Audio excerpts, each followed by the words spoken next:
আমানতু বিল্লাহি ওয়া মালাইকাতিহি ওয়া কুতুবিহি ওয়া রুসুলিহি ওয়াল ইয়াউমিল আখিরি ওয়াল কদরি খাইরিহি ওয়া শাররিহি মিনাল্লাহি তাআলা ওয়াল বা'সি বা'দাল মাউত। সাতটি কালিমার ব্যাপারে আমরা ঈমান আনার স্বীকৃতি দিতাম। আমরা বলতাম আমানতু বিল্লাহ, আমি ঈমান এনেছি আল্লাহ তাআলার উপর, ওয়া মালাইকাতিহি, ঈমান এনেছি তার ফেরেশতাগণের উপর, ওয়া কুতুবিহি, কিতাব সমূহের উপর, ওয়া রুসুলিহি, রাসূলগণের উপর, ওয়াল ইয়াউমিল আখিরি, পরকালের উপর। 6 নম্বরে বলতাম অল কদরি খাইরিহি ওয়া শাররিহি মিনাল্লাহি তাআলা, যে ঈমান আনলাম তাকদীরের ভালো মন্দ সব আল্লাহর তরফ থেকেই হয়। ওয়াল বা'সি বা'দাল মাউত, ঈমান এনেছি মৃত্যুর পরে পুনরুজ্জীবিত হওয়ার পর। 7টি কালিমা আমরা ঘোষণা দিতাম এগুলোর উপরে ঈমান আনার। এগুলো হলো ঈমানের ভিত্তি। এগুলো কিসের ভিত্তি? জোরে কোন? ঈমানের ভিত্তি। হাদিসের মধ্যে আসছে 6টা, এই জায়গায় পড়িত 7টা। এর মধ্যে 2টা হলো এমন 2 in 1, একের মধ্যে 2। ওয়াল ইয়াউমিল আখিরি আর ওয়াল বা'সি বা'দাল মাউত, এই 2টা হলো একের মধ্যে 2। তাহলে এই 2টা মিলে একটা, আরো বাকি আছে 5টা, সর্বমোট হলো 6টা। এই 6টা হলো ঈমানের ভিত্তি। বলে এই 6টার মধ্যে একটা হলো আখিরাতের উপরে ঈমান আনলাম। বলে আখিরাত প্রত্যেকটা ব্যক্তির মৃত্যুর পর থেকে নিয়ে তার আখিরাত শুরু হয়ে যায়। আমার যখন মৃত্যু হবে আমার আখিরাত শুরু, যার মৃত্যু হয় তার আখিরাত শুরু। আখিরাতের অন্যতম গুরুত্বপূর্ণ অন্যতম একটি বিষয় হলো কিয়ামত। আখিরাত প্রত্যেকটা ব্যক্তির মৃত্যুর সাথে সাথে শুরু হয়ে যায়। আর কিয়ামত যেটাকে আমরা বুঝি, যেই দিন আকাশ খসে পড়বে, পাহাড়গুলো তুলোর ন্যায় উঠতে থাকবে, গোটা পৃথিবী ধ্বংস হয়ে যাবে, ওই দিনটাকে আমরা বলি কিয়ামতের দিন। ওই কিয়ামত সংগঠিত হবে। বলেন তো এ ব্যাপারে কোনো সন্দেহ আছে নাকি? কিয়ামতের উপরে ঈমান আনতে হবে। কারণ কোন ব্যক্তি যদি আখিরাত সম্পৃক্ত কোনো বিষয়ের উপরে অবিশ্বাস বা মিথ্যা প্রতিপন্ন করে, আখিরাতের সাথে সম্পৃক্ত বিষয়, যেমন কেউ যদি জান্নাত অস্বীকার করে, কেউ যদি জাহান্নাম অস্বীকার করে, কেউ যদি মিজান অস্বীকার করে, কেউ যদি কিয়ামত অস্বীকার করে, মরার পরে আবার জীবিত হতে হবে এটা যদি অস্বীকার করে, এক কথায় আখিরাত সম্পৃক্ত কোনো একটি বিষয় যদি অস্বীকার করে, সে বেঈমান, কোনো সন্দেহ নাই। তাহলে আখিরাতের অন্যতম একটি গুরুত্বপূর্ণ বিষয় হলো কিয়ামত। এটা সংগঠিত হবে। আর ওই দিন মানুষকে আল্লাহ তাআলা দুনিয়ার কাজের পূর্ণ প্রতিদান দিবে। তবে হ্যাঁ, এই কিয়ামত কখন সংগঠিত হবে, আসমান কখন খসে পড়বে, ইসরাফিল আলাইহিস সালাম সিংহায় কখন ফুৎকার দিবে, এই সময়ের খবর, এই সময়ের জ্ঞান দুনিয়ার কারো কাছে নাই, একজনের কাছে আছে। তিনি কে?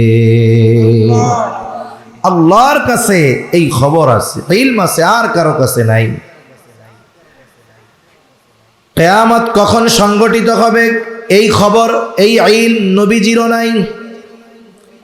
জিবরাইল আলাইহিস সালাম ওহীর বাহক, তিনিও জানেন না কিয়ামত কখন সংগঠিত হবে।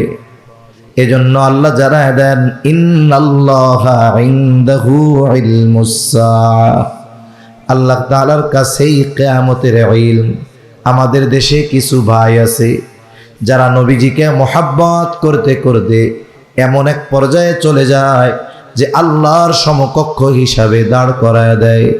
ওই ভাইগুলো নবীজিকেও আলিমুল গায়েব বলে, আর যারা নবীজিকে আলেমুল গায়েব বলে না, ওই ভাইগুলো তাদেরকে নবীর দুশ্মন বলে গালি দেয়। আছে না নাই বলেন? আছে। অথচ কিয়ামত সংগঠিত কখন হবে নবীজি জানেন না। একটা প্রসিদ্ধ হাদিস আছে, হাদিসকে বলা হয় হাদিসে জিবরিল, আর এক নাম হলো উম্মুস সুন্নাহ। লম্বা হাদিস। জিবরাইল আলাইহিস সালাম মানবাকৃতিতে সাহাবায়ে কেরামকে দ্বীনের মৌলিক বিষয়গুলো শিক্ষা দেওয়ার জন্য নবীজির কাছে আসছেন। অনেকগুলো প্রশ্ন করেছেন, ইসলাম কি, ঈমান কি, ইহসান কি। এই ধারাবাহিকতায় জিবরাইল আলাইহিস সালাম মানবাকৃতিতে নবীজির সামনে হাঁটুর সাথে হাঁটু লাগায় বসা, জিজ্ঞাসা করতেছে কিয়ামত কখন হবে। নবীজি সাল্লাল্লাহু আলাইহি ওয়াসাল্লাম জবাব দিলেন, মাল মাসউলু আনহা বিআ'লামা মিনাস সাইল। নবীজি জানা দিলেন, মাল মাসউলু আনহা বিআ'লামা মিনাস সাইল, এই ব্যাপারে যাকে জিজ্ঞাসা করা হয়েছে তিনি জিজ্ঞাসা করনেওয়ালার চাইতে বেশি জানেন না। নবীজি তো তারে চিনছে যে এই যে ফেরেশতা জিবরাইল আলাইহিস সালাম, তার মানে জিবরাইল আলাইহিস সালামও জানেন না, নবীজিও জানেন না যে কিয়ামত কখন সংগঠিত হবে। তবে কিয়ামতের কিছু আলামতের কথা নবীজি সাল্লাল্লাহু আলাইহি ওয়াসাল্লাম আমাদেরকে জানায় দিয়েছেন। আমি সেই আলামত সম্পৃক্ত একটি হাদিস আপনাদের খেদমতে পাঠ করেছি। নবীজি সাল্লাল্লাহু আলাইহি ওয়াসাল্লাম এই হাদিসের মধ্যে 6টা বিষয়ের কথা উল্লেখ করেছেন। কয়টা বিষয় একটু জবান খুলে বলেন। আপনাদের ঘুম আসতেছে নাকি? আপনাদের না আসে, ওনাদের তো আসতে পারে। তাকবীর দেন সামনে যারা আছেন, নারায়ে তাকবীর। আরো জোরে দেন না, নারায়ে তাকবীর। আওয়াজ ডাইন বাম থেকে আসছে, সামনে থেকে কমই আইছে মনে হয়। এবার সামনে যারা আছেন আপনারা কিছু বলেন না, আপনারা একটু তাকবীর দেন, নারায়ে তাকবীর। এইবার মনে হয়েছে যে আওয়াজ একটু হয়েছে মনে হয়। 6টা বিষয়ের কথা নবীজি এই হাদিসের মধ্যে বলছেন। ক্বালা রাসূলুল্লাহ সাল্লাল্লাহু আলাইহি ওয়াসাল্লাম, লা তাকুমুস সাআতু হাত্তা ইউকবাদাল ইলম। নবীজি সাল্লাল্লাহু আলাইহি ওয়াসাল্লাম বলেন, কিয়ামত ততক্ষণ পর্যন্ত সংগঠিত হবে না যতক্ষণ না ইলম উঠায়া নেওয়া হবে। তার মানে কিয়ামতের আগে আল্লাহ তাআলা ইলম উঠিয়ে নেবেন। ইলম না উঠিয়ে নেওয়া পর্যন্ত কিয়ামত সংগঠিত হবে না। ছোটবেলায় আমরাও গল্প শুনতাম, কিয়ামতের আগে কোরআন হাদিস উঠায় নিয়ে যাওয়া হবে। মানুষেরা খুব চটকদার আর মজার গল্প বলতো।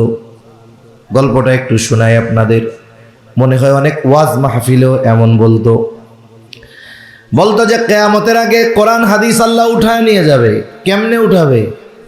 বলে একদিন ফজরের নামাজের সময় ইমাম নামাজের জন্য দাঁড়াবে, তাকবীরে তাহরিমাত আল্লাহু আকবার দিয়া হাতটা বাঁধবে, সানা পাঠ করবে, আউযু বিল্লাহ বিসমিল্লাহ পাঠ করবে, এরপরে পড়বে সূরা ফাতিহা, তাই না? কিন্তু আউযু বিল্লাহ বিসমিল্লাহ পড়বার পর ইমাম সাহেব আর সূরা ফাতিহা পড়তে পারবে না, থেমে যাবে, স্টপ হয়ে যাবে। স্বাভাবিকভাবে ইমাম যদি পড়া ভুলে যায়, পেছন থেকে মুক্তাদি স্মরণ করায় দেয়। অবস্থা এমন, ইমামও সূরা ফাতিহা ভুলে গেছে, পড়তে পারে না, পেছন দিকের মুসল্লিরাও সব ভুলে গেছে।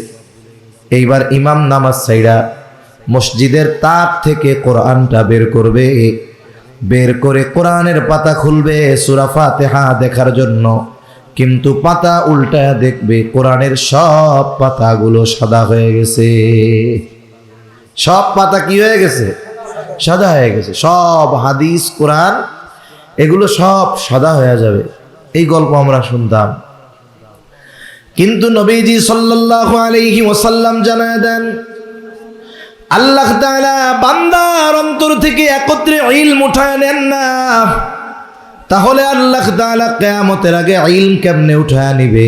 নবীজি বলেন, ওয়ালাকিন ইয়াকবিদুল ইলমা বিকবজিল উলামা, বরং আল্লাহ তাআলা আলেমদেরকে উঠিয়ে নেওয়ার মাধ্যমে আল্লাহ ইলম উঠায়া নিবে। আমাদের সমকালীন সময়ে যেই আলেমরা দুনিয়া থেকে চলে গেছে, বিশেষ করে 2020 থেকে 25 পর্যন্ত, এই 20 সাল থেকে 25 সাল চলতেছে, এই 5 বছরে বাংলাদেশের শীর্ষস্থানীয় বুজুর্গ ওলামা হজরত কাছাকাছি সময়ে সবচেয়ে বেশি বিদায় নিছেন। এর আগে তো গেছেই, এই সময়টাতে বেশি গেছে। এর আগে যারা গেছেন, শাইখুল হাদিস আল্লামা আজিজুল হক রহমাতুল্লাহি আলাইহি, খতিব উবাইদুল হক রহমাতুল্লাহি আলাইহি, মুফতি ফজলুল হক আমিনী রহমাতুল্লাহি আলাইহি, আহমদ শফি দামাত বরকাতুহুমুল আলিয়া, জুনাইদ বাবুনগরী রহমাতুল্লাহি আলাইহি, মুফতি আব্দুস সালাম চট্টগ্রামী রহমাতুল্লাহি আলাইহি, এইরকম একের পর এক দেশ বিখ্যাত জগৎ বিখ্যাত আলেমদের কথা বলা যাবে। এই আলেমরা দুনিয়া থেকে চলে গেছে, বলে শাইখুল হাদিস গেছে, কিন্তু ওনার মতো পরিপূর্ণ ব্যক্তিত্ব সম্পন্ন একজন মানুষ নাই। আহমদ শফি চলে গেছে, চেয়ার শূন্য, জায়গা শূন্য, বলে ওনার মতো আহমদ শফি আর নাই। জুনাইদ বাবুনগরী চলে গেছে, বলে ওনার স্থান পূর্ণ করার মতো আরেকজন জুনাইদ বাবুনগরী নাই। জুনাইদ বাবুনগরীর ইলমি বুঝ, আহমদ শফি রহমাতুল্লাহি আলাইহির ইলমি বুঝ, শাইখুল হাদিস রহমাতুল্লাহি আলাইহির ইলমি বুঝ যতটা, বলে এখনকার সময়ে ওনাদের মতো বুঝওয়ালা আলেম আছে নাকি? এইভাবে আলেমদের নিয়ে যাওয়ার মাধ্যমে, তাদের মৃত্যুর মাধ্যমে দুনিয়া থেকে আল্লাহ তাআলা ইলম উঠায় নিয়ে যাবে। এরপরে কি হবে? বলে মানুষেরা জাহেলদেরকে তাদের নেতা বানাবে। যে কোনো প্রয়োজনে মাসলা মাসাইল ওই জাহেল মূর্খদের কাছে জিজ্ঞাসা করবে, ওই জাহেল ফতোয়া দিবে, ওই ফতোয়ার অনুসরণ করবে যারা, তারাও পথভ্রষ্ট হবে, আর ওই জাহেল নিজেও পথভ্রষ্ট হবে। এজন্য কিয়ামতের আগে ইলম উঠে যাবে। তবে উঠবে কেমনে? আল্লাহ তাআলা আলেমদেরকে উঠিয়ে নিয়ে যাওয়ার মাধ্যমে আল্লাহ তাআলা ইলম উঠায় নিবে। তখন কি হবে? বলে তখন ইসলাম হবে এক আনুষ্ঠানিকতা, আর কোরআন শুধু লেখায় থাকবে, বাস্তবিক জীবনে কোরআনের আমল থাকবে না।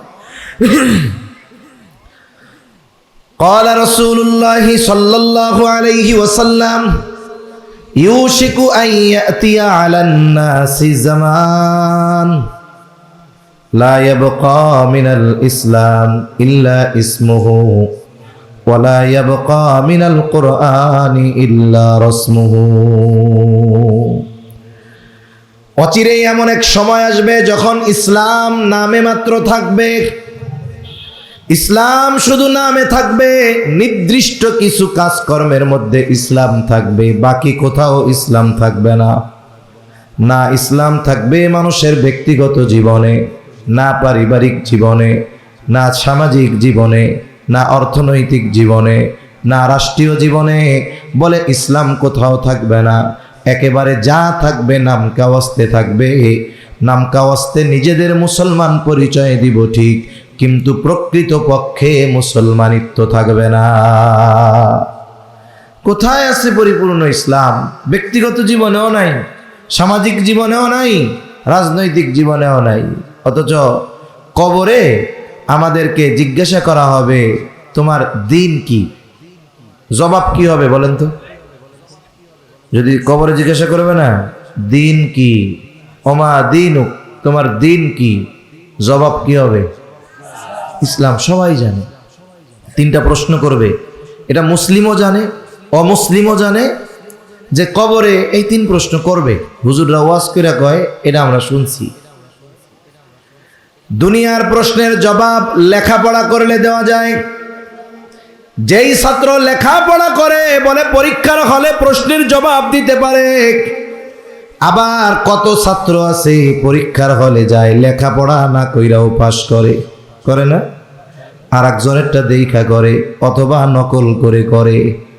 তার মানে দুনিয়ার প্রশ্নের জবাব লেখাপড়া করলে দেওয়া যায়, কিন্তু কবরের প্রশ্নের জবাব মুখস্থ করলে দেওয়া যাবে না, নকল নিয়ে গেলেও দেওয়া যাবে না। কারণ কবরের 3 প্রশ্নের জবাব মুখস্থ আর লেখাপড়ার সাথে নয়, বরং ওই 3 প্রশ্নের জবাব মানুষের দুনিয়ার আমলের সাথে সম্পৃক্ত।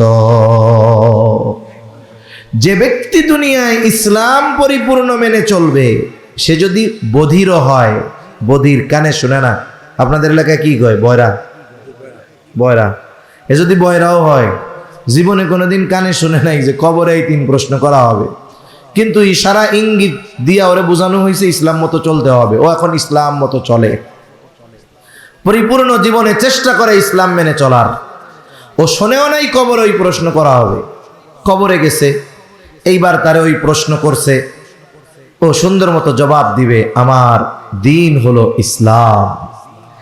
কিন্তু যারা ইসলাম মানে নাই, ইসলামের বিরুদ্ধে আচরণ করেছে, ইসলামকে একটা আনুষ্ঠানিকতায় রূপান্তর করেছে, এই মানুষগুলো নকল নিয়ে গেলেও কবরে জবাব দিতে পারবে না। এজন্য মনে রাখতে হবে, কবরের জবাব এটা হলো আলমে বরজখে আমার অবস্থা কি হবে, এই প্রশ্নের উত্তরের উপরে নির্ভর করতেছে। আখেরাতের প্রথম ঘাঁটি তো কবর, পরবর্তীতে কি হবে সেটা তো পরের হিসাব, কিন্তু এই দীর্ঘকাল যে আলমে বরজখে থাকতে হবে, ওই জায়গায় কেমন আমার জন্য ব্যবস্থাপনা, এটা নির্ভর করে এই 3 প্রশ্নের উপরে। এই জন্য আমরা আমাদের জীবনকে ইসলামের আলোকে সাজাবো, বলেন ইনশাআল্লাহ। আল্লাহ তৌফিক দান করেন।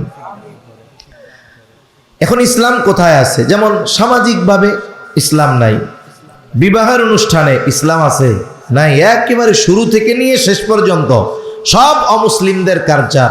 2-3 মিনিট খালি মুসলমানদের কালচার থাকে। কি থাকে? মসজিদ থেকে হুজুরে কয়, হুজুর ফোন দিলে আসবেন, এর আগে আইসেন না। কেন? ও পরিবেশ আপনার না হুজুর। এরপরে হুজুরে কোনো মতে 2 মিনিটের জন্য ডাক দিয়া কয়েক সেকেন্ডের মধ্যে ইজাব কবুল কমপ্লিট। বিবাহ পড়াইতে কি 5 ঘন্টা লাগে নাকি? 2 মিনিটে খতম। 2 মিনিট পরে হুজুর কয়, হুজুরে কয় আপনি যান গা, এই পরিবেশ আপনার না হুজুর, চলে যান।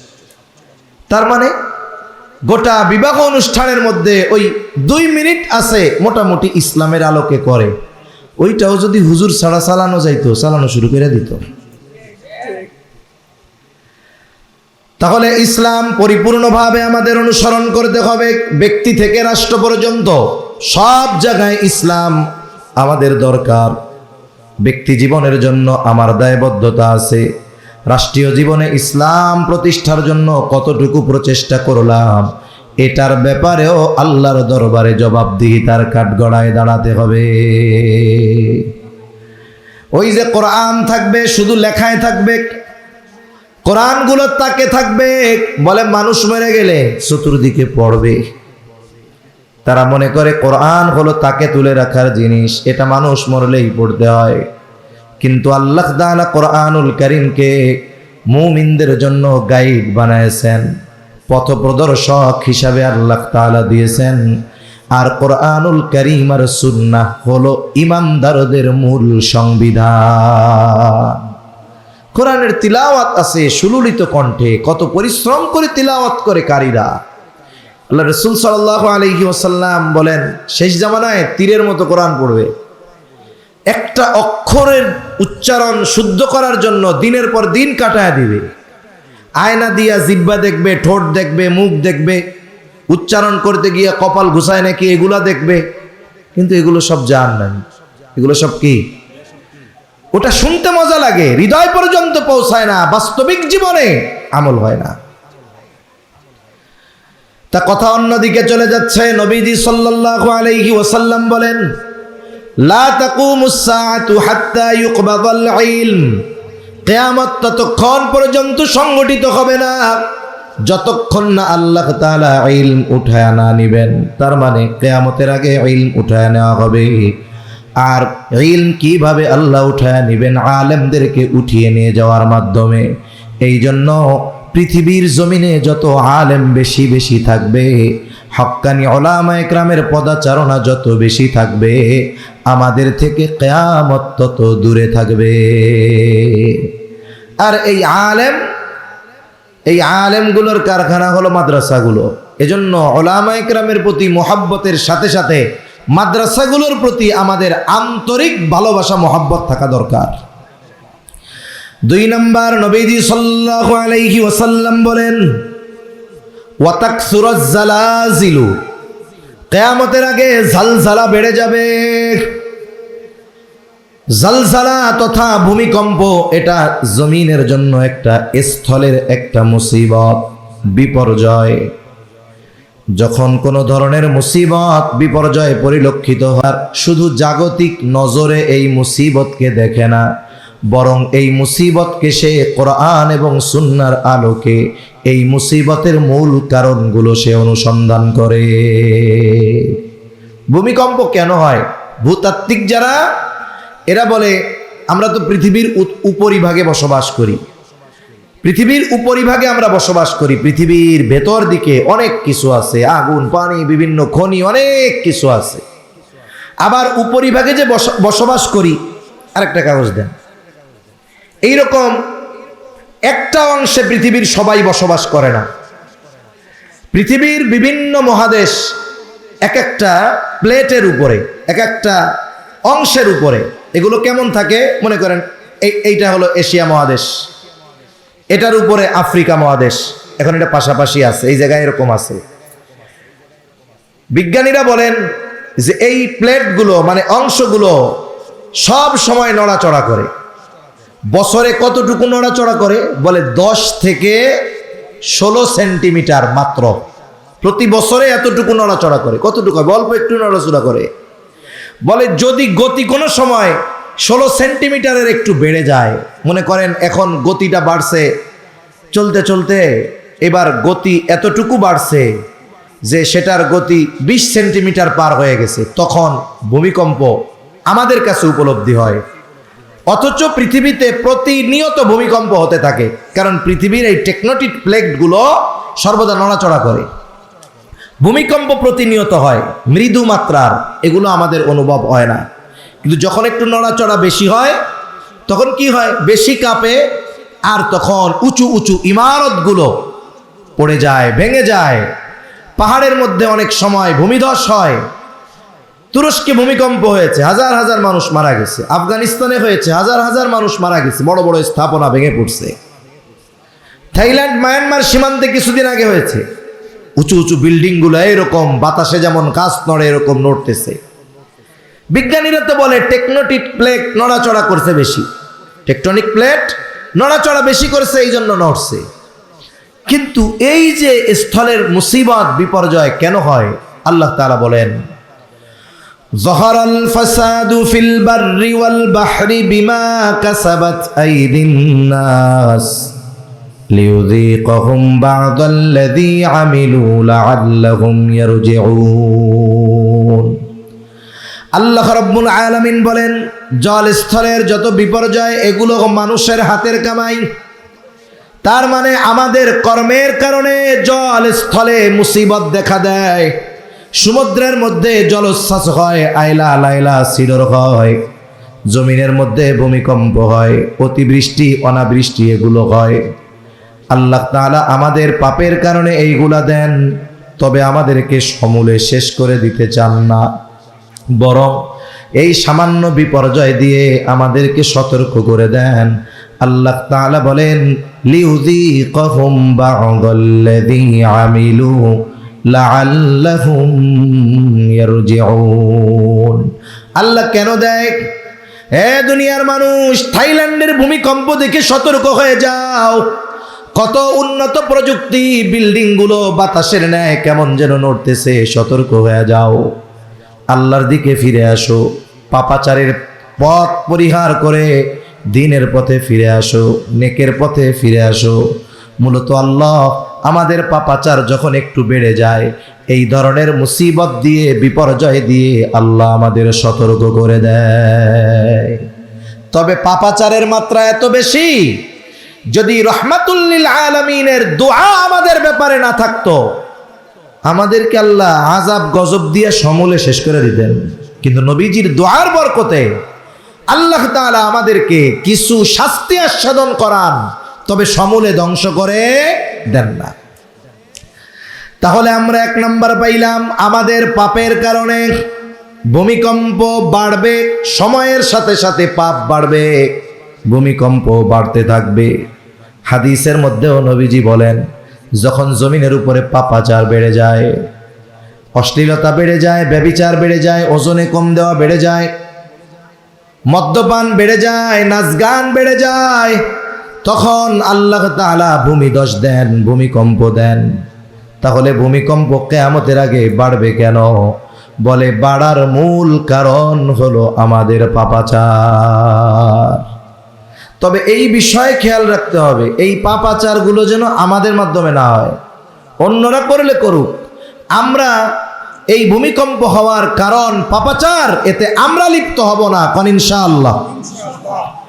3 নাম্বার, নবীজি সাল্লাল্লাহু আলাইহি ওয়াসাল্লাম বলেন, ওয়ায়াতাকারাবাজ জামান, কিয়ামতের আগে সময় সংকুচিত হয়ে যাবে, সময় সংকুচিত হয়ে যাবে, সংক্ষিপ্ত হয়ে যাবে, সময়টা নিকটবর্তী হয়ে যাবে। কিয়ামতের আগে এক জুমা থেকে অপর জুমা তাড়াতাড়ি চলে আসবে, মনে হবে এই তো গতকাল জুমা পড়লাম, আবার আগামীকাল জুমা।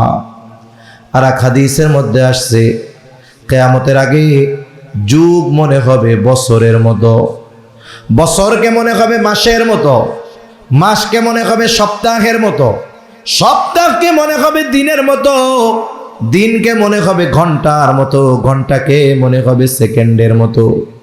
সময় নিকটবর্তী হয়ে যাবে, এক জুমা থেকে এক জুমার দূরত্ব কেমন যেন কমে যাবে। মুফাসসিরিন মুহাদ্দিসিন কেরাম বলেন, এর দ্বারা কিয়ামতের আগে সময় থেকে বরকত উঠে যাবে, হায়াতের বরকত উঠে যাবে। জাস্টিস মুফতি তকি উসমানী দামাত বারাকাতুহুমুল আলিয়া সময়ের মূল্যায়ন সম্পর্কে বয়ান করতে গিয়ে বলেছেন, সময় হলো এমন এক জিনিস, ব্যক্তির কর্মের উপরে নির্ভর করে সময় প্রশস্ত হবে নাকি সংকুচিত হবে। কোনো মানুষ যদি সময়কে ভালো কাজে অতিবাহিত করে, তাহলে তার সময়ের মধ্যে আল্লাহ তাআলা বরকত দিবে। কাপটা গ্লাস আছে, সময় যদি কেউ ভালো কাজে অতিবাহিত করে, সময়ের মধ্যে আল্লাহ কি দিবে? বরকত দিবে। আপনারা আরেকবার তাকবীর দেন, ঘুম আসতেছে মনে হয়। নারায়ে তাকবীর, আরো জোরে নারায়ে তাকবীর। হাত দুইটা একটু নাড়া দেন তো, এরকম এরকম একটু নাড়া দেন, ব্যায়াম ট্যাম করে। হ্যাঁ, সজাগ আছেন তো? মাশাআল্লাহ, বেশি সময় কষ্ট দিব না। তাহলে সময় প্রসারিত হয় কিসের মাধ্যমে? ভালো কাজের মাধ্যমে। ভালো কাজ করতে গেলে মনে হবে যে অনেক সময় লাগতেছে, কিন্তু কেউ যদি অহেতুক কাজে লিপ্ত হয়, দেখবেন সময় খুব তাড়াতাড়ি চলে যায়। এখন ভালো কাজে সময় যে লম্বা হয়, আমি একটা উদাহরণ দেই। মনে করেন এক মসজিদে ইমাম সাহেব ফজরের নামাজ পড়াইতে সময় লাগে তার 10 মিনিট। কয় মিনিট? এখন এমন এক জামানা, প্রত্যেক মসজিদে একেবারে মুসল্লিদের সামনে বরাবর প্রায় মসজিদে ঘড়ি থাকে না? এজন্য অসুবিধা কি জানেন? ইমাম সাহেব বয়ান করে জুমার দিন, মনে করেন 1:15 হলো একটা সময়, কিন্তু ঘড়ির কাঁটায় সময় বা ওই যে বোর্ডে সময় দেওয়া আছে যে জুমা 1:15 বা 1:20 সময় দেওয়া থাক, কিন্তু ওই মসজিদে জামাত শুরু হবে কখন, এটা ওই ঘড়ির কাঁটার উপরে নির্ভর করে না, ইমামের ইচ্ছার উপরে নির্ভর করে। ঠিক কিনা বলে? কিন্তু যখনই 1:15 বাজবো, কেউ কেউ এরকম তাকাইবে, হুজুরের দিকে একবার, ঘড়ির দিকে একবার, আছে না নাই? আবার কতজন করবে কি সুন্দর মতো, যেই হবে আসরের রক্ত নামাজ 4:15-তে, ইমাম সাহেব আসে নাই অথবা বসে আছে, যেই 4:14 মিনিট 49 সেকেন্ড উনি দাঁড়ায় যাবে এরকম। আপনারে দাঁড়াইতে কইছে কেডা? ইমামের আগে আপনি দাঁড়ান কেন? এই অধিকার আপনারে কে দিয়েছে? ইমাম যতক্ষণ না দাঁড়াবে নামাজের জন্য, মুসল্লি নামাজের জন্য দাঁড়াবে না, এটাই আদব। ঘড়ি তো সামনে থাকে। এখন ইমাম সাহেব যখন নামাজ শুরু করে, এরপরে ঘড়ির দিকে তাকায়। একটা হিসাব আছে যে ইমাম সাহেব যদি 5:20 নামাজ শুরু করে, তাইলে 5:24 সময় সে রুকুতে যায় ফজরের নামাজে। কিন্তু আজকে 4:24 পার হয়ে 5:25, 26 এখনো রুকুতে যায় না। কিরে, ইমাম সাহেব চিন্তা করছে, অন্যান্য দিন সূরা দাহার দিয়ে 2 রাকাত পড়াই, আজকে সূরা দাহার দিয়ে 1 রাকাত পড়াবো, সময় একটু বেশি লাগবে না? লাগবে। এবার যখন 24 থেকে ঘড়ির কাঁটা 26-এ যায়, আর সহ্য হয় না। একজন পেছন থেকে কয়, ইমাম সাহেব কেরাত চলতেছে, পাশের থেকে এবার আর একজন বলে, একের পর এইবার জামাতের সাথে পেছন থেকে কাশাকাশি শুরু। ইমাম মনে মনে কয়, চিন্তা করছিলাম সূরাটা শেষ করে রুকুতে যাবো, পেছনে যে পরিমাণ যক্ষা শুরু হয়েছে, আমিও কাশির মধ্যে পড়ে যাই কিনা ঠিক নাই। আল্লাহু আকবার। এই যে সে যে নামাজের মধ্যে আছে, পৃথিবীতে সবচাইতে উত্তম কাজের মধ্যে সে আছে, ঠিক কিনা বলেন? কারণ একজন মানুষ যখন তাকবীরে তাহরিমার মাধ্যমে নামাজের মধ্যে অন্তর্ভুক্ত হয়ে যায়, সে পৃথিবীর সব বৈধ কাজ, অনেক বৈধ কাজ তার জন্য সাময়িকভাবে নিষিদ্ধ হয়ে যায়। কেন? বলে এই সময় কথোপকথন চলে কার সাথে? দুনিয়ার মানুষ আমরা এতটা জাহেল যে আল্লাহর সাথে কথা বলতেছে, এই 2টা মিনিট বেশি লাগলে আর ভালো লাগে না। অথচ ওই লোক নামাজ থেকে বের হয়ে চায়ের দোকানে বসবে, দেখবেন এক টানা বৈশা থাকবে দুপুর থেকে নিয়ে রাত 9টা পর্যন্ত, কোনো উহু আহা আর কাশি মাসি নাই, কোনো অসুবিধা নাই, মাজা ব্যথাও নাই, গিরা ব্যথাও নাই। এই যে সময়টা যে চার দোকানে কাটাচ্ছে, হয়তো গুনার মাধ্যমে, না হয় গীবতের মাধ্যমে, না হয় অহেতুক কোনো কথা কাজের মাধ্যমে, এই সময়টা দ্রুত চলে যায়, ওটা বরকত শূন্য হয়ে যায়। আর যেই কাজগুলো আমরা কোরআন তিলাওয়াত করি, নামাজ পড়ি, মসজিদে থাকি, বলে এই সময়গুলো আমার আপনার কাছে লম্বা সময় লাগে। কেন? বলে সময় অল্প হলেও ওই সময়ের মধ্যে আল্লাহ বরকত দেয়।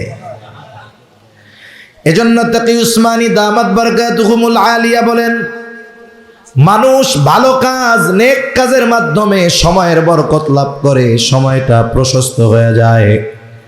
আর যদি অহেতুক গুনার কাজ, টেলিভিশন, মোবাইল, ফেসবুক দেখে সময় কাটায়, বলে মুহূর্তের মধ্যে সময় থেকে বরকত উঠে যায়, খুব দ্রুততার সাথে সময়গুলো চলে যায়।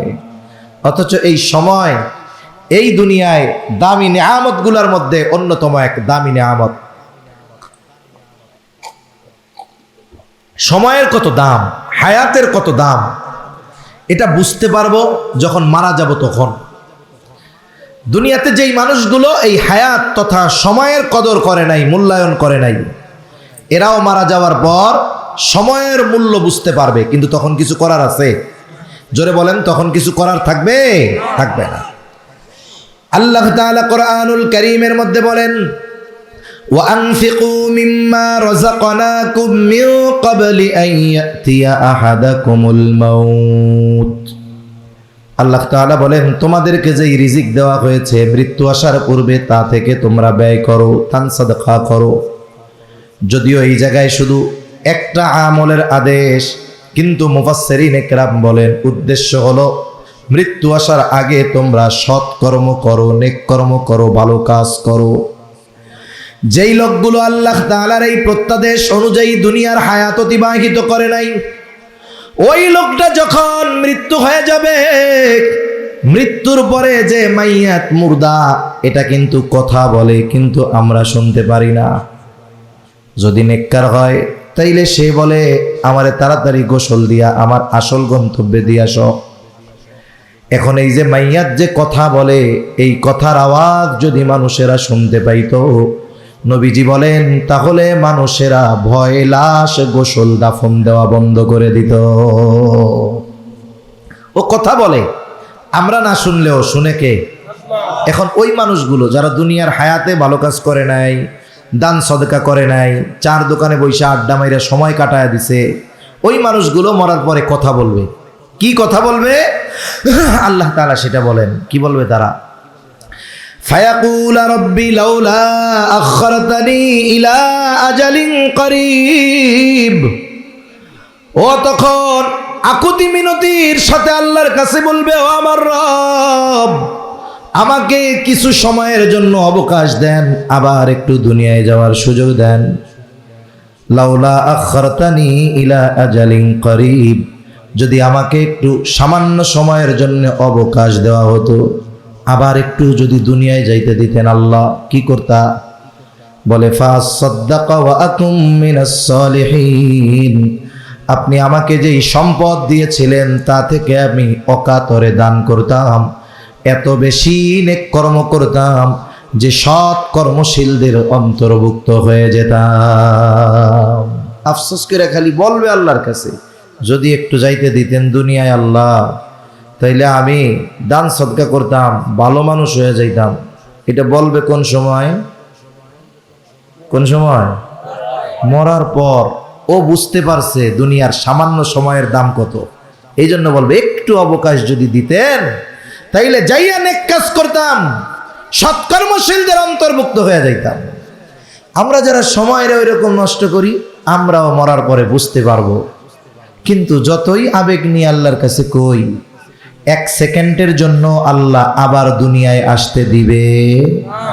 তাহলে এই হায়াতের জন্য মরার পরে আফসোস করবে মাইয়াত, তার মানে তার জীবনের অন্যতম দামি এক সম্পদ হলো এই হায়াত।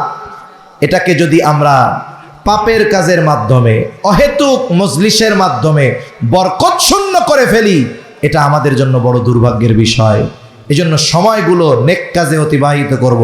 কোন ইনশাআল্লাহ? অরিজিনাল ইনশাআল্লাহ কইছেন তো? বাংলাদেশে ইনশাআল্লাহ হলো নার বদলে কয়, কথা বুঝেননি? নার বদলে বলে। এসএসসি পরীক্ষা শেষ হয়েছে, 3 মাস পরে রেজাল্ট দিবে, কোনো কামকাজ নাই পোলাবানের, দিনভর খেলা বেড়ায় আর আত্মীয় স্বজনের বাড়ি বেড়ায়। এখন এক এলাকায় তাবলিগ জামাতের সাথী ভাইয়েরা গেছে, একজনে কানে কানে গিয়া জামাতের আমির সাহেবের কইছে, ওই যে মাঠে কয়েকটা পোলাবান খেলতেছে দেখছেন, এরা সব কয়টা ম্যাট্রিক পরীক্ষা দিছে, আগামী 3 মাস এরা ফুলফিল অরিজিনাল বেকার, এইগুলার ধৈর্য তাবলিগে নেওয়া যায় কিনা। এখন ওরা তো বল খেলতেছে, যার যে কাম, এই খোঁজ পাইয়া সুন্দর মতো ওরা মাঠের মধ্যে গিয়ে হাজির। একজনকে ধরছে, পরীক্ষা দিছ? হ্যাঁ। কোনো কাজ আছে? না। এবার তার তাশকিল করা শুরু করছে। কাজ যেহেতু নাই, সময় আল্লাহ দিয়েছেন, সময়ের হিসাব আল্লাহ নিবে, তা এই সময়টাকে আমরা একটু আল্লাহ রাস্তায় কোরবানি করি। আল্লাহ রাস্তায় শুধু টাকা পয়সা কোরবানি করতে হয় না, শুধু জান আর মাল কোরবানি করলে হয় না, বলে সাথে সাথে এই হায়াত থেকে কিছু সময় আল্লাহ রাস্তায় কোরবানি করতে হয়। তা যেহেতু কোনো ব্যস্ততা নাই, আপনি মুসলমান ঘরের সন্তান, এক কাজ করেন, তাহলে আজকে সন্ধ্যার পরে আমাদের ওইখানে তালিম হবে, ওইখানে আপনি আসেন আর এক চিল্লার জন্য নিয়ত করেন। ও ছেলেটা ভালো মানুষ, ও চিন্তা করতেছে আমি তো যাব না। মুখের উপরে কি বলা যায় যে না না আমি যাইতে রেতে পারব না? বলা যায়। আবার চিন্তা করে যদি বলি যে যাব, তাহলে তো ধরা খেয়ে গেলাম। এখন তার উত্তরের অপেক্ষায় দাঁড়ায় আছে, খেলাও বন্ধ। পাশ থেকে কানে কানে একজন যায় কয়, ইনশাআল্লাহ ক, নইলে কিন্তু আজকের খেলাধুলা শেষ। যা হবে সেটা পরে, তুই যাস না যাস পরের কথা, আগে ইনশাআল্লাহ কইয়া বাস। এই যে যে ইনশাআল্লাহ বলছে, আসলেই কি ইনশাআল্লাহ বলছে? এটা নার বদলে বলছে। অনেক সময় হয় না, আপনজন প্রিয়জন একজন একজনের কাছে একটা আবদার করছে, ভাই আপনি আমার এই কাজটা করিয়া দিয়েন, আপনি তো পারবেন, আপনার তো এই জায়গায় করার মতো সুযোগ আছে। ও মনে মনে চিন্তা করে তোর কাম তো করুম না, আবার চিন্তা করে মুখের উপরে যদি না কই তাহলে তো কাজটা ভালো হবে না, ইনশাআল্লাহ করবো না, এরকম বলে কি বলে না?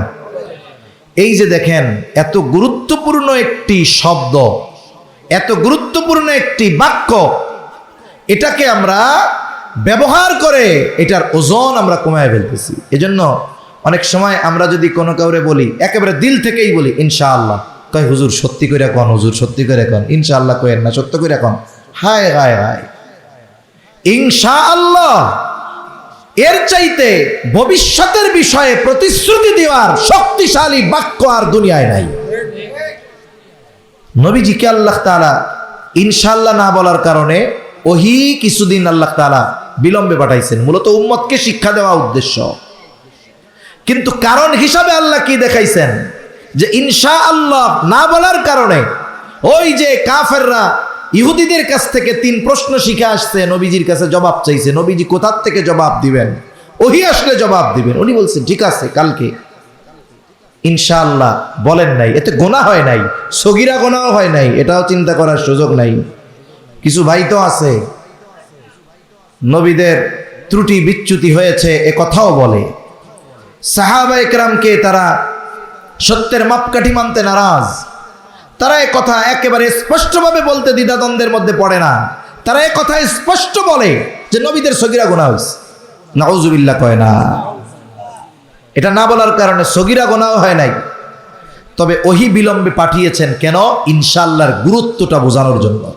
আমরা উম্মত যেন এই বাক্যটাকে নার বদলে ব্যবহার করে এই বাক্যের অপব্যবহার যেন আমরা না করি।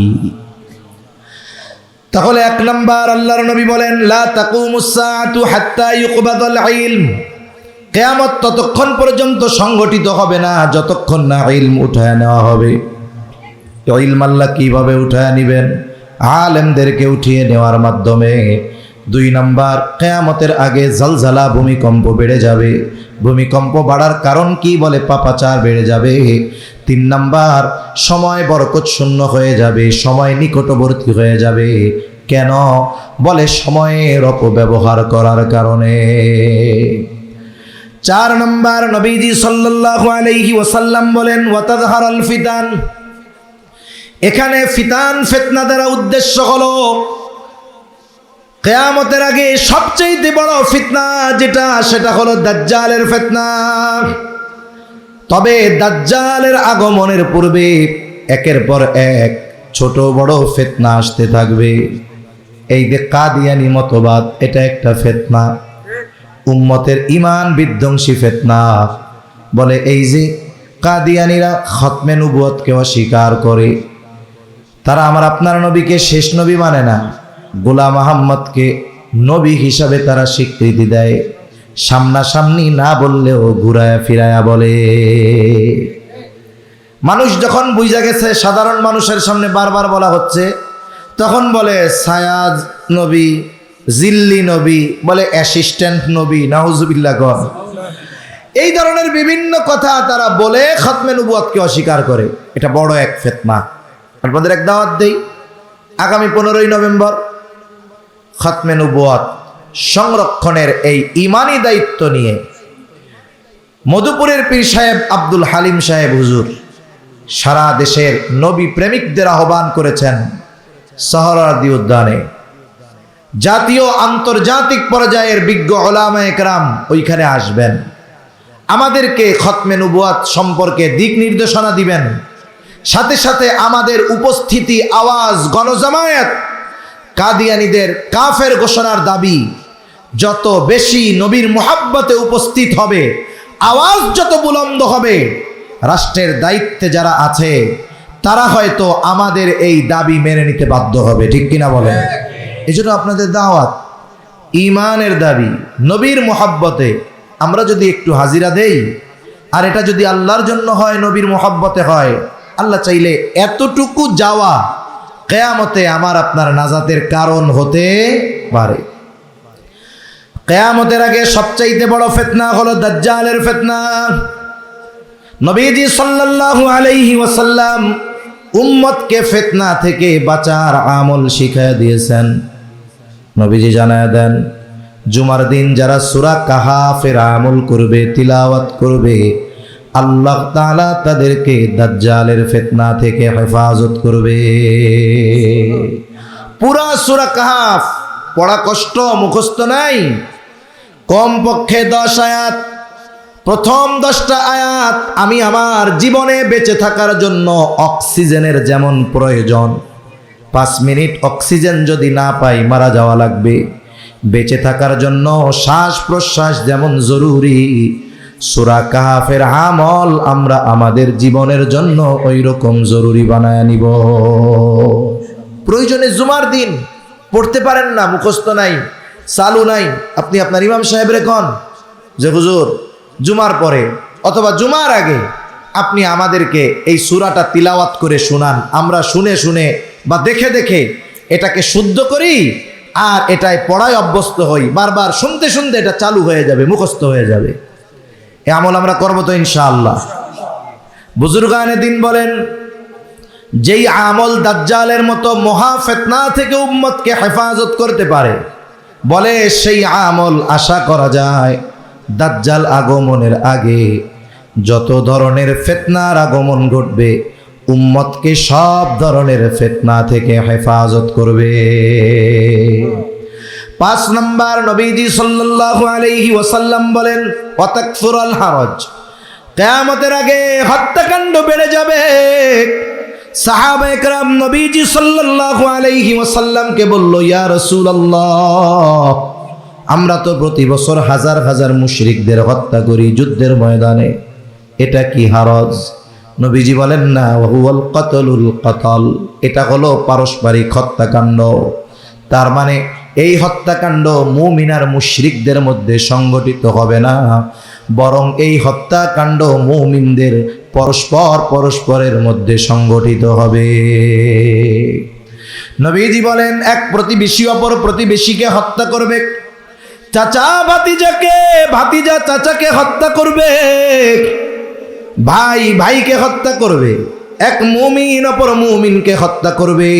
বলে বর্তমান দুনিয়ায় প্রতিদিন কাফেরদের মাধ্যমে যত ইমানদারের মৃত্যু হয় তার চাইতে 10 গুণ বেশি মুসলমানের মৃত্যু হয় অপর মুসলমানের মাধ্যমে। গোটা পৃথিবীতে কথার কথা, যদি দৈনিক কাফেররা 100 মুসলমানকে মারে তাহলে 1000 মুসলমান মরে অপর মুসলমানের হাতে। পারিবারিক, সামাজিক, রাজনৈতিক, জমি জমা সংক্রান্ত আধিপত্য বিস্তার নিয়ে প্রতিদিন গোটা পৃথিবীতে হাজার হাজার মুসলমান অপর আর এক মুসলমানের হাতে মৃত্যুবরণ করে। অথচ নবীজি সাল্লাল্লাহু আলাইহি ওয়াসাল্লাম বলেন, সিবাবুল মুমিনি ফুসুক ওয়া কিতালুহু কুফর, মুমিনকে গালি দেওয়া ফাসিকি, হত্যা করা কুফরি। একজন মুমিনকে গালি দেওয়া পাপ। এইখানে একজন মুমিন আর একজন মুমিনকে জাগতিক কারণে হত্যা করতে দ্বিধাদ্বন্দ্বের মধ্যে পড়ে না, এটা আফসোসের বিষয় আমাদের জন্য। অথচ একজন মুমিন আমার জবান এবং হাতের অনিষ্ট থেকে নিরাপদ থাকার কথা ছিল। মুসলমান মুখ দিয়া বললেই হবে না। আল্লাহ রাসূল সাল্লাল্লাহু আলাইহি ওয়াসাল্লাম বলেন, আল মুসলিমু মান সালিমাল মুসলিমুনা মিন লিসানিহি ওয়া ইয়াদিহি। নবীজি সাল্লাল্লাহু আলাইহি ওয়াসাল্লাম বলেন, প্রকৃত মুসলমান কে? বলে প্রকৃত মুসলমান হলো সে যার জবান এবং হাতের অনিষ্ট থেকে অপর মুসলমান নিরাপদ থাকে। এখন দেখতে হবে আমার জবানের মাধ্যমে কোনো মুসলমান কষ্ট পায় কিনা, আমার কথার মাধ্যমে কষ্ট পায় কিনা, আমার হাতের মাধ্যমে, সেটা লেখনীতে হতে পারে, ফেসবুকে হতে পারে, কলম দিয়ে হতে পারে, হাত দিয়ে আঘাত করার দ্বারা হতে পারে, যে কোনো মুসলমান আমার কোনো আচরণে কষ্ট পায় কিনা। যদি আমার দ্বারা বিনা কারণে দ্বীনের স্বার্থ নাই এমন বিষয়ে যদি অপর মুসলমান আমার আপনার কথার দ্বারা, কাজের দ্বারা, হাতের দ্বারা কষ্ট পায়, বুঝতে হবে আমি আপনি গরু খাওয়া মুসলমান হয়েছি, প্রকৃত মুসলমান হতে পারি নাই। সেজন্য সাবধান। বিভিন্ন দল মতাদর্শ থাকবে, গ্রাম্য দ্বন্দ্ব থাকে, ঘরের মধ্যে দ্বন্দ্ব থাকে, বিভিন্ন দল উপদল দ্বন্দ্ব আছে না, মতাদর্শের পার্থক্য আছে। খবরদার, এইগুলোকে কেন্দ্র করে আমি আর এক মুসলমানের জন্য শত্রু হয়ে দাঁড়াবো না, কষ্টের কারণ হয়ে দাঁড়াবো না। কারণ মুসলমানের ভাই, একজন প্রকৃত মুসলমান তার ভাইয়ের গায়ে জাগতিক কারণে আঘাত করতে পারে না। কিয়ামতের আগে হত্যাকাণ্ড এত পরিমাণ বাড়বে, নবীজি সাল্লাল্লাহু আলাইহি ওয়াসাল্লাম বলেন, যাকে হত্যা করা হবে সে জানবে না কেন আমাকে হত্যা করা হলো, আর যারা হত্যা করবে তারাও জানবে না কেন আমরা হত্যা করলাম। কিয়ামতের আগে এই হারজ বেড়ে যাবে। 6 নম্বর, নবীজি সাল্লাল্লাহু আলাইহি ওয়াসাল্লাম বলেন, হাত্তা ইয়াকসুরা ফীকুমুল মালু ফায়াফিদু। কিয়ামতের আগে মানুষের ধন সম্পদ এত পরিমাণ বাড়বে যে মানুষের সম্পদ উপচিয়ে পড়বে। মুহাদ্দিসিনে কেরাম বলেন, এই অবস্থা হবে ঈসা আলাইহিস সালামের সময়। গোটা পৃথিবীতে ইসলাম পৃথিবীর আনাচে কানাচে সব জায়গায় পৌঁছিয়ে যাবে। পৃথিবীতে একটা মানুষও থাকবে না যে সে অমুসলিম। ওই সময় মুসলমানদের সম্পদ এত পরিমাণ বাড়বে যে মানুষ দান সাদকা যাকাত দেওয়ার মতো কোনো মানুষ খুঁজে পাবে না। এই পরিস্থিতিগুলো সংগঠিত যতক্ষণ না হবে ততক্ষণ ওই কিয়ামত সংগঠিত হবে না। কোন কিয়ামত? যেই কিয়ামতের ইলম একমাত্র কার কাছে? আরো জোরে বলেন, কার কাছে? কথা শেষ। আয়াতের দিকে চলে যাই। আল্লাহ তাআলা বলেন, ইন্নাল্লাহা ইনদাহু ইলমুস সাআহ, নিশ্চয়ই আল্লাহ তাআলার কাছেই কিয়ামতের জ্ঞান। এরপরে আল্লাহ তাআলা বলেন, ওয়া ইউনাজ্জিলুল গায়থ, তিনি বৃষ্টি নামান। বৃষ্টি নামায় কে? মেঘ হলেই বৃষ্টি হয় না, বরং আল্লাহ হুকুম দিলেই বৃষ্টি হয়। এই জন্য অনেক সময় আমরা দেখি দুপুরবেলা গোটা আকাশ মেঘাচ্ছন্ন হয়ে গেছে, কেমন যেন মনে হয় রাত 12টা। আমরা চিন্তা করি এই বুঝি তুমুল এক ঝড় হবে, এমন বৃষ্টি নামবে, নদী নালা সব ভরে যাবে। ভয়ে বাড়ি ফিরলাম, ঘরে ঢুকলাম, একটু পরে আকাশ পরিষ্কার, ঠিক না? আবার মাঝে মধ্যে কি হয়, কোথাও কোনো মেঘ নাই, সূর্যের আলো, প্রখর তাপ। ও আল্লাহ, এমন এক বৃষ্টি নামছে 10 মিনিট, 10 মিনিটে হাঁটু পানি। তাহলে মেঘ হলেই বৃষ্টি হয় না, বৃষ্টি দেন কে? এই শেষ সময় আল্লাহর নাম এত জোরে কইেন না, গলা নষ্ট হয়ে যাইব, এত জোরে কইেন না। বৃষ্টি দেয় কে? আল্লাহ দেয়। ওয়া ইয়ালামু মা ফিল আরহাম, মায়ের রেহেমে গর্ভে ছেলে না মেয়ে জানে কে? কইতে পারেন হুজুর, দুনিয়ায় আসার আগেই তো নাতির খবর যাই না গেছি, এটা পোলা হইব। আমি বলি, জানছেন কখন? আল্লাহ যখন মায়ের গর্ভে আকৃতি দিয়েছে, কিন্তু ওই যে শুক্রকণা, শুক্রকীট যখন মায়ের রেহেমে গিয়েছিল, ওইটা একটা সন্তান হবে, একটা প্রাণ হবে, একটু পানি ছিল। এরপরে আল্লাহ তাআলা মায়ের থেকে চুষে চুষে নিয়ে ওই বিন্দু শুক্রকণাকে একটা রক্তপিণ্ডে তৈরি করেছেন। দুনিয়ার কোন বিজ্ঞান আছে ওই রক্তপিণ্ড রিসার্চ করে বলতে পারবে এটা ছেলে হবে না মেয়ে হবে? আছে? এরপরে আল্লাহ এটারে মাংস টুকরা বানাইছেন। কোন বিজ্ঞান আছে বলবে যে এই গোশতের টুকরাটা ছেলে হবে না মেয়ে হবে? কেউ পারবে না। 4 মাস পর আল্লাহ তাআলা আস্তে আস্তে এটারে গঠন দিয়েছে। যখন 5-6 মাস হয়েছে, এরপরে আল্ট্রাসোনোগ্রামের মাধ্যমে বলা যায় যে মায়ের গর্ভে ছেলে আছে না মেয়ে আছে।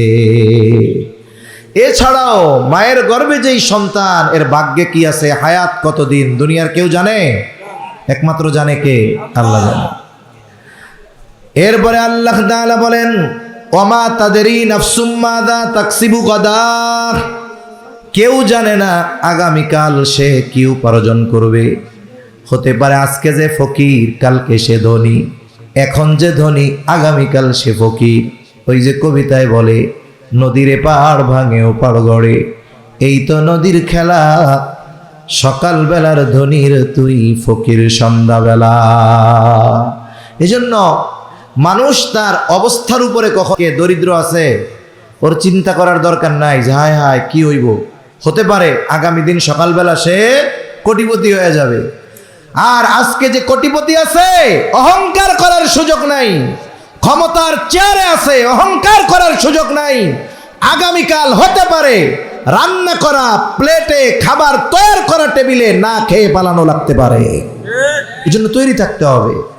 যখন দুর্দশায় থাকে সর্বোচ্চ হতাশ হওয়া যাবে না। যখন সুখ স্বাচ্ছন্দ্যে থাকে তখন অহংকারী হওয়া যাবে না। কেননা কেউ জানে না আগামীকাল তার কপালে কি আছে।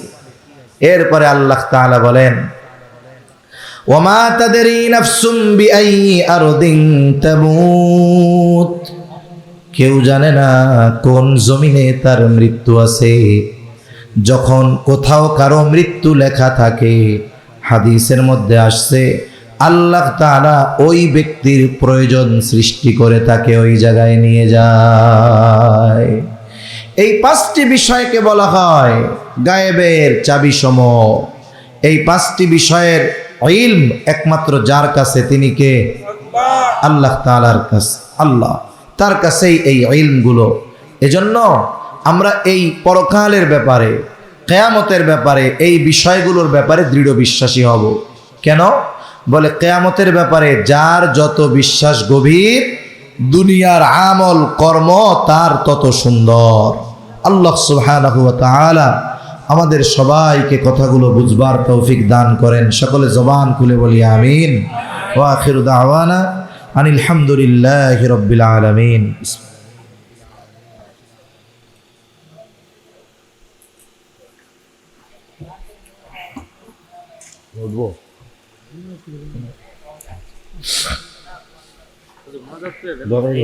মাদ্রাসার প্রতিষ্ঠাতা। আচ্ছা আমার মা অসুস্থ। আচ্ছা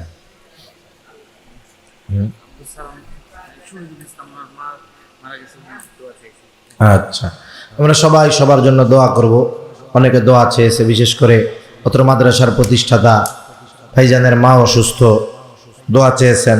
আরও এক ভাই, তার মা শহীদুল ইসলাম না, ইন্তেকাল করছে, দোয়া চেয়েছে। আমরা সবাই সবার জন্য দোয়া করব। দুরূদ শরীফ পাঠ করি। আল্লাহুম্মা সাল্লি আলা মুহাম্মদ ওয়া আলা আলি মুহাম্মাদিন কামা সাল্লাইতা আলা ইব্রাহিম ওয়া আলা আলি ইব্রাহিম ইন্নাকা হামিদুম মাজিদ।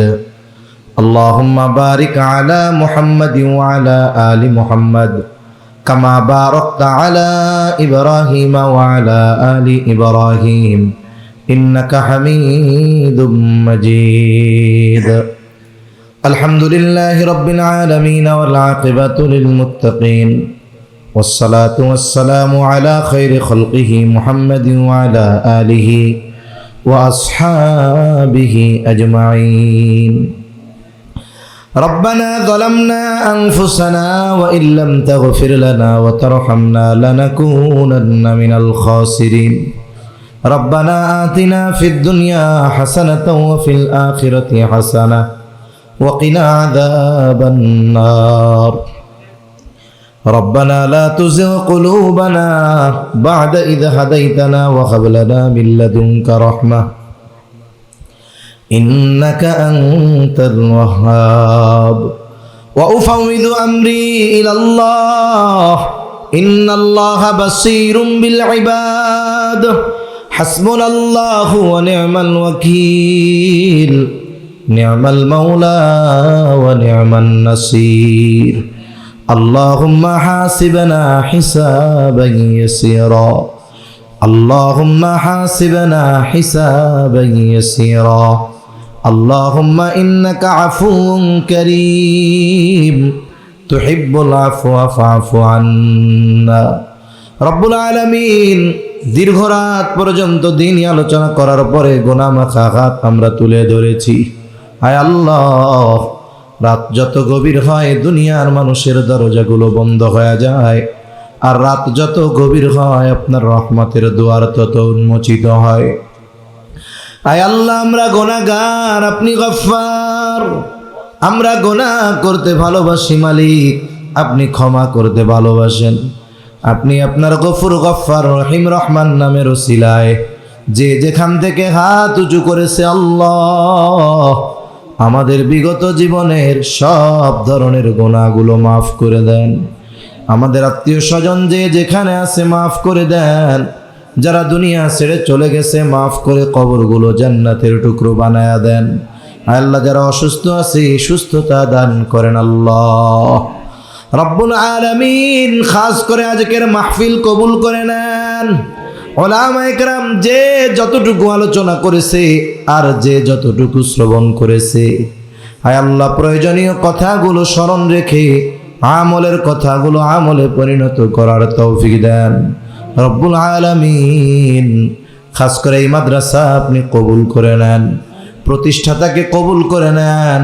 মাদ্রাসার যত প্রয়োজনীয়তা আছে গায়বী খাজানা থেকে আপনি ব্যবস্থা করে দেন। অনেকে দোয়া চেয়েছে মালিক, সবার মনের নেক চাওয়া নেক আশা কবুল করে নেন। খাস করে তামাম দুনিয়ার মুসলমানদের জানমাল হেফাজত করেন। হায় আল্লাহ, উইঘুরের মুসলমানদের হেফাজত করেন, ফিলিস্তিনের গাজার মুসলমানদের হেফাজত করেন আল্লাহ। তামাম দুনিয়ার মুসলমানদের এক হওয়ার তৌফিক দেন। হায় আল্লাহ, মাজলুমদের জন্য আসমানি সাহায্য পাঠান রব্বুল আলামিন। খাস করে আমরা যারা হাত উঁচু করেছি, আল্লাহ আমাদের মধ্যে যাদের মা বাবা দুনিয়া ছেড়ে অন্ধকার গহীন কবরে চলে গেছে, গুনার কারণে যদি কারো মা বাবার কবরে আযাব হয়, আমাদের মধ্যে যাকে পছন্দ, যার আমল পছন্দ, তার আমলের ওসিলায় ওই